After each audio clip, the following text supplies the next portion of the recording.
పాకిస్తాన్ ఉగ్రవాద స్థావరాలపై భారత సైన్యం దాడులకు సంబంధించి విశ్రాంత నావికాదళ అధికారి ఎంఎన్ రావుతో ముఖాముఖి. ధన్యవాదాలు స్వప్న. పాకిస్తాన్ భూభాగంలోని 4 భాగాల్లోనూ అలాగే పాక్ ఆక్రమిత కాశ్మీర్లోని 5 భాగాల్లోని ఈ తెల్లవారుజామున భారత వాయుసేన జరిపిన వైమానిక దాడులు, ఆ తర్వాత అక్కడ ఉగ్రవాద స్థావరాలు ధ్వంసం చేయడం, వీటి పట్ల ప్రపంచవ్యాప్తంగా విస్తృతమైన చర్చ జరుగుతోంది. దీనికి సంబంధించి భారతదేశంలో వివిధ వర్గాలు హర్షం వ్యక్తం చేస్తున్నాయి. అయితే ఈ సమయంలో ప్రజలు ఎలా వ్యవహరించాలి, అసలు ఈ దాడులను ఎలా చూస్తోంది విశ్రాంత నావీ అధికారి ఎంఎన్ రావు గారు ప్రస్తుతం ఉన్నారు. రావు గారు, ఇప్పుడు ఈ దాడుల్ని మనం ఎట్లా చూడాలి? సార్, ఈ దాడుల్ని ఎట్లా చూడాలంటే నాకు 2 అనుభవాలు ఉన్నాయి. ఒకటి, నేను 15 ఏళ్ళు అంటే 1989 నుంచి 2004 వరకు కూడా ఇండియన్ నేవీలో పనిచేసి ఉన్నాను. సో సర్వీస్ చేశాను. సర్వీస్ చేస్తున్నప్పుడు కూడా కార్గిల్ యుద్ధాన్ని చూశాను. సో అక్కడ అనుభవాలన్నీ నాకు బాగా తెలుసు. పాకిస్తాన్తో మనం ఎలా వ్యవహరించాలి, పాకిస్తాన్తో మనం వ్యవహరించే క్రమంలో మనకి ఎటువంటి పరిస్థితులు ఎదురవుతాయి, ఆ పరిస్థితులను మన భారతదేశం కానీ మేము ఒక నావికులుగా కానీ ఎలా ఎదుర్కోవాలి అన్నది అంతా ఎక్స్పీరియన్స్ అయ్యాం. తర్వాత 2004 నుంచి ఇప్పుడు 2025 అంటే దగ్గర ఒక 15 ఏళ్ళు పైన నేను ఇప్పుడు బయట ఒక సామాన్య పౌరుడిగా నేనున్నాను. సో ఈరోజు ఈ ప్రస్తుత పరిస్థితులను సామాన్య పౌరుడిగా నేను ఒక అవగాహన తీసుకున్నప్పుడు, సామాన్య పౌరులకి జనరల్గా ఎలా ఉంటుందంటే, యుద్ధం అంటే కొంచెం భయం, ఎందుకు మనం డెవలప్ అవుతున్నాం, మనం బాగా ప్రోగ్రెస్ అవుతున్నాం, వాళ్ళు ఎక్కడో కిందన పడిపోయి ఉన్నారు, వాళ్ళతో మనకెందుకు అనే ఆలోచన ప్రజల్లో ఉంటే ఉండొచ్చు. కానీ అటువంటి పరిస్థితులు మనం ఇప్పుడు పాకిస్తాన్ ఏంటంటే 1971 తర్వాత ఈ రోజు వరకు కొన్ని వేల మందిని చంపింది, అమాయక ప్రాణాలు. ఇప్పుడు నావికులు చనిపోతాం, ఫౌజీ చనిపోతాం, సైనికులు చనిపోతాం అన్నది వేరు. మేము ఉన్నదే ఆ పని కోసం వెళ్తాం, ఆ పనిలో ఏదో జరుగుతుంది. కానీ అమాయక ప్రాణుల్ని చంపడం అన్నది అది చాలా హేయమైన చర్య. అది ఒక డిఫెన్స్ పర్సన్గా నాకు ఒక అమాయక పాకిస్తానీ పర్సన్ దొరికినా కూడా అటువంటి పరిస్థితుల్లో మేము చంపం. అది కరెక్ట్ కాదు, అది యుద్ధ నీతికి కాదు కూడాను. అటువంటిది వాళ్ళు చేయకుండా వాళ్ళే టెర్రరిస్ట్ ఆర్గనైజేషన్ ప్రమోట్ చేసి ఆ టెర్రరిస్ట్ ఆర్గనైజేషన్ ద్వారా ఈ అమాయకులను చంపించి ఇటువంటి హేయమైన కార్యక్రమాలకి పాకిస్తాను చేయడం అన్నది చాలా మనం ఖండించాలి. అండ్ భారతదేశం 26, 28 మంది పహల్గాంలో మనం చనిపోయినప్పుడు భారతదేశానికి కూడా బాధ్యత ఉంది. ఇలాగా మనకి ఇటువంటి కార్యక్రమాలు చేస్తూ ఇలా మన భారతదేశ సామాన్య పౌరుల్ని చంపడం మొదలెడుతూ పోతూ ఉంటే, మనం దాన్ని చూస్తూ ఊరుకుంటూ ఉంటే, ఒక భారతదేశం ఇంత పెద్ద దేశం అయ్యుండి కూడా మనం ఏమీ చేయని పరిస్థితుల్లో మనం ఉన్నట్టయితే ఇంకా పాకిస్తాన్ని ఎలాగో ఆపలేం. ఆ పక్కనున్న ఉగ్రవాద సంస్థలు కూడా ఒకటి ఇంకా పుట్టుకొస్తాయి. ఇప్పుడు ఈ దాడి మనకి అంతర్జాతీయ సమాజం దీన్ని పూర్తి స్థాయిలో భారత్కి మద్దతుగా నిలుస్తోందంటారా? తప్పకుండా నిలుస్తుందండి. ఈరోజు మనం భారతదేశం చేసిన దాడి ఏదైతే ఉంది, ఇది మన దాడి అని చెప్పలేం.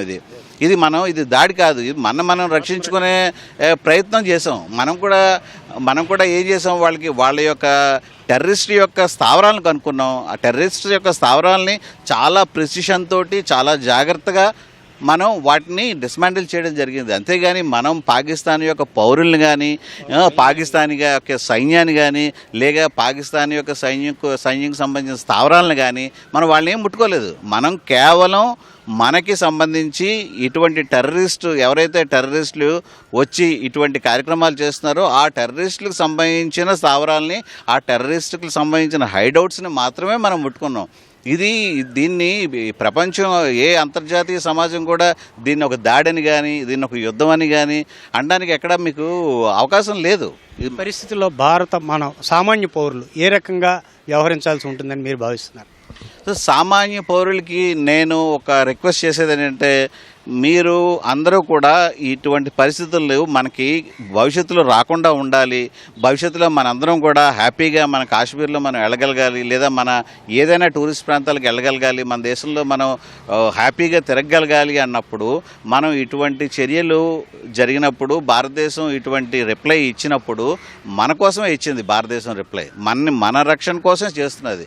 ఓకే, మనకు ఒక ఈ క్షణంలో అనిపించవచ్చు వార్ అన్నది యుద్ధం ఒక మంచి వాతావరణం కాదు అని. కానీ మనం మంచిగా ఉండాలి అంటే ఇటువంటి వాతావరణంలో మనం గవర్నమెంట్తో అయినా, మనం ఎస్పెషల్లీ ప్రభుత్వం చేసిన ప్రక్రియ ఏదైతే క్రియ ఉందో దాన్ని మనం పూర్తిగా సంప్రదించాలి. పూర్తిగా ఎంతంటే మనసులో ఒకటి బయట ఒకటి కాకుండా మనం అర్థం చేసుకోవాలి. ఆ ప్లేస్లో ఆ 26-28 మందిలో మనం ఉన్నాం అనుకోండి, మన యొక్క పరిస్థితులు ఎలా ఉంటాయి? ఇవాళ మనం ఇవాళ వాళ్ళు అయ్యారు, రేపు మనం అవ్వచ్చు, ఇంకొకళ్ళు అవ్వచ్చు, మన చుట్టాలు అవ్వచ్చు, పక్కాలు అవ్వచ్చు, ఎవరైనా మనిషే కదండి, ప్రాణం పోతున్నది కదండి. మన ప్రాణాలు అలా తీస్తూ పోతూ ఉంటే మనం అలా కూర్చొని చూస్తుంటుందా? మరి గవర్నమెంట్ ఉన్నది దేనికి? గవర్నమెంట్కి బాధ్యతలు ఉన్నాయి కదా. ప్రతి దేశం యొక్క మన సార్వభౌమత ఏం చెప్తుంది? దేశంలో ఉన్న ప్రతి పౌరుడిని రక్షించాల్సిన బాధ్యత గవర్నమెంట్ దగ్గర ఉంది, ప్రభుత్వం దగ్గర ఉంది. ప్రభుత్వం ఇప్పుడు 15 రోజుల నుంచి 15 రోజులు అయింది, 15 రోజుల నుంచి చూసింది. పాకిస్తాన్ ప్రభుత్వం ఏం చేసింది? కనీసం కంటి తుడుపు చర్యల కింద ఒక నలుగురైనా అరెస్ట్ చేసిందా? వాళ్ళ దగ్గర తాలిబాన్లని పోనీ ఎవరైనా వాళ్ళని ఇంకోటి ఏదైనా చేసింది? ఏమీ చేయలేదు. 15 రోజుల పాటు మన భారతదేశం అలా చూస్తూ ఉండి ఏమీ చేయనప్పుడు కాకరికి కంటి తుడుపు చర్యలు కూడా పాకిస్తాన్ చేయని పక్షంలో మనం చేయాల్సింది ఏంటి? మనం చాలా మంచి నిర్ణయం తీసుకున్నాము. చాలా అంటే అంతర్జాతీయంగా కూడా ఎటువంటి ప్రాణ నష్టం ఎవరికి, అమాయక ప్రాణం అది పాకిస్తాన్ అవనండి, భారత్ అవనండి, అమాయకులే, సామాన్య పౌరులే. వాళ్ళని ముట్టుకోకూడదు, మనం ముట్టుకోలేదు. మనం చేసింది కేవలం టెర్రరిస్టులతో యుద్ధం చేస్తున్నాం. ఈ భారతదేశంలో ఉండి టెర్రరిస్టులకి అంటే వాళ్ళకి ఫుడ్ కానీ లేకపోతే షెల్టర్ కానీ ఇస్తున్న వాళ్ళ మీద ఎటువంటి చర్యలు అవసరం అంటారు? సార్, ఇది మేమేంటంటే నేను డిఫెన్స్లో ఉండొచ్చాను కాబట్టి నేను చెప్తున్నాను సార్. మన భారతదేశం ఇంకా ఇంకొక అడుగు ముందుకేసి ఇలా మనకి భారతదేశంలో ఉన్న స్థావరాలన్నింటినీ ఐడెంటిఫై చేసి దీనికి ఒక టాస్క్ ఫోర్స్ పెట్టి పర్టికులర్గా దీనికోసం టాస్క్ ఫోర్స్ పెట్టి కొంత 3 దళాల నుంచి కూడా కొంతమందిని తీసుకొచ్చి ఇవన్నిటిని మొత్తం వైపౌట్ చేయాలండి. వైపౌట్ చేయకుండా మనం ఏదో ఒకరు కొట్టినప్పుడు మనం ఏదో రియాక్ట్ అయ్యాము, తర్వాత మళ్ళీ మనం మామూలుగా ఉంటాము, మళ్ళీ ఏదో రోజు ఏదో జరుగుతుంది. ఇలా ప్రతి 3 ఏళ్లకో 4 ఏళ్లకో 5 ఏళ్లకో ఒకటి జరుగుతున్నదిలే, మనం దీని గురించి మనం సీరియస్గా తీసుకోకూడదు అని కాకుండా మనం ఒక యుద్ధ ప్రాతిపదిక అని అంటాం కదా, అలాగా దీన్ని అంటే గవర్నమెంట్ చేయట్లేదు లేదా దళాలు చేయట్లేదని నేను అనట్లేదు, వాళ్ళు చేస్తున్నారు. కానీ దాన్ని ఇంకొంచెం ఇంటెన్సిఫై చేయాలి. ఎంత ఇంటెన్సిఫై చేయాలి అంటే మనం 0 హార్మ్లోకి రావాలి. ఆపరేషన్ సింధూర్ అనేది కేవలం ఇది ఒక ప్రారంభం మాత్రమే, ఇది కొనసాగుతుంది అనేసేమో ఆర్మీ చెప్తోంది. దీన్ని మనం ఎట్లా చూడాలంటారు? సార్, ఆపరేషన్ సింధూర్ అనేది ఇది కొనసాగాలి. ఎలా కొనసాగాలి అంటే మనం పాకిస్తాన్ పౌరుల్ని మనం ముట్టుకోకూడదు, పౌరులకి ఎటువంటి హాని జరగకూడదు, అమాయకులకి ఎటువంటి హాని జరగకూడదు. టెర్రరిస్టులు ఉన్న వాళ్ళందరినీ కూడా మనం చెరిపేయాలి అంటే పాకిస్తాన్ గవర్నమెంట్ కూడా మనతో కలిసి రావాలి. కలిసి రాదని మనకి ఈరోజు తెలుస్తున్నది పరిస్థితులు బట్టిని. వాళ్ళు కలిసి వచ్చే మనస్తత్వం కూడా వాళ్ళకి లేదు. వాళ్ళు పూర్తిగా వాళ్ళ ఆర్మీ యొక్క కబంధాస్తాలో ఉన్నారు. ఆ ఆర్మీ ఎలా చేస్తే అలా చేసే పరిస్థితిలో ఉంది కాబట్టి ఆ ఆర్మీకి కూడా మనం సరైన పద్ధతిలో చెప్పాలి. నేను ఎందుకు చెప్తున్నానంటే మనకి మామూలుగా కొన్నిసార్లు చెప్తే అర్థం అవ్వదు. సో సరైన పద్ధతిలో ఆర్మీకి మనం చెప్పాలి. వాళ్ళు ఆర్మీలో ఉన్నారు, వాళ్ళ దేశాన్ని రక్షించుకోవడం కోసం ఉన్నారు, వాళ్ళ దేశాన్ని కోసమే ఉండాలి. కానీ పక్కనున్న దేశాన్ని వాళ్ళు ప్రమోట్ చేసే టెర్రరిజం తోటి పక్కనున్న దేశాన్ని పూర్తిగా నాశనం చేసే ఆలోచనలో వాళ్ళు ఉన్నప్పుడు వాళ్ళు కూడా శిక్షార్హులే. నేను డిఫెన్స్ పర్సన్గా చెప్తున్నాను. భారతదేశం మనం ఎవరైనా మన భారతదేశం ప్రమోట్ చేస్తున్నదంటే నేను వెళ్ళి అక్కడ ఏదో డిఫెన్స్ పర్సన్గా వెళ్ళానుకోండి, నేను కూడా నాది తప్పే అంటాను. భారతదేశం చేస్తే తప్పు నేను చేస్తే భారతదేశం చేస్తున్నట్టే. సో ఈ ఆలోచనలో మనం వాళ్ళ సైనికులను కూడా ఎవరైతే సైనికులు ఇటువంటి ప్రమోషన్ చేస్తున్నారో ఈ సైనిక శక్తి, ఒకటి సైనికులు, 2 వాళ్ళ ఐఎస్ఐ ఏజెన్సీ ఒకటి స్పై ఏజెన్సీలు ఉన్నాయి. ఆ ఏజెన్సీలు, ఈ సైనికులు, ఫైనాన్షియల్స్ ఉంటారు, దీనికి కొంతమంది డబ్బులు ఇచ్చేవాళ్ళు. అటువంటి నెట్వర్క్ అంతటినీ కూడా మనం చాలా జాగ్రత్తగా హ్యాండిల్ చేయాలి. ఆ నెట్వర్క్లో ఎవరున్నా, ఆ నెట్వర్క్లో ఒక్కోసారి పాకిస్తాన్ గవర్నమెంటే పూర్తిగా ఇన్వాల్వ్ అయి ఉండొచ్చు. అటువంటప్పుడు పాకిస్తాన్ గవర్నమెంట్ కూడా శిక్షకు అర్హులే. ఎవరైతే ఈ నెట్వర్క్లో ఉంటారో, స్టేక్ హోల్డర్స్ ఎవరైతే ఉంటారో వాళ్ళందరూ కూడా శిక్ష అర్హులే. ఎందుకంటే వాళ్ళందరూ కూడా ఈ మారణహోమం చేసిన దానిలో, చంపిన దానిలో వాళ్ళకు కూడా ఇండైరెక్ట్గానో డైరెక్ట్గానో భాగస్వామ్యం ఉంది. సో అది వాళ్ళు తెలుసుకోవట్లేదు. అది తెలుసుకునే పరిస్థితులు మనం తీసుకురావాలి. అంటే భారతదేశం ఈ పద్ధతిలో మనం చేయాల్సిన పరిస్థితి తీసుకొచ్చింది పాకిస్తాను.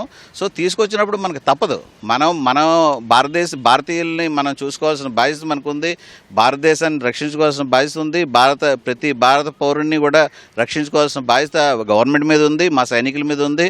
మా సైనికులు మేము ఎలాగో చేస్తాం.